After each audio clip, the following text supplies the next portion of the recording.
I honestly think that one of the simplest meal always tastes the best. Today I made boiled plantain and fish sauce, and this combination was so comforting and satisfying. I decided to switch things up a little while filming this video because I'm slowly trying to improve my cooking content and make everything look warmer and more enjoyable to watch.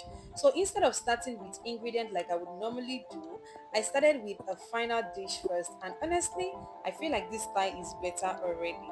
For the sauce, I use fish, pepper mix, onion, seasoning cubes, and simple ingredients I already had at home. Then I boiled my plantain until they were soft and well cooked, and I went ahead to make my sauce. One thing about Nigerian meal is that they always don't need to be complicated to taste amazing. Sometimes the simplest food combination are the most comforting and satisfying. And honestly, plantain and fish sauce will always be one of those meals. I'm still learning to improve on my cooking video little by little, my editing and my filming, my presentation, but I'm honestly enjoying the process so much, and I appreciate everyone watching and supporting this journey. So if you have watched to this point, ensure to subscribe to this channel, like and comment for the next meal we should be cooking on this channel. Thank you. Toodles.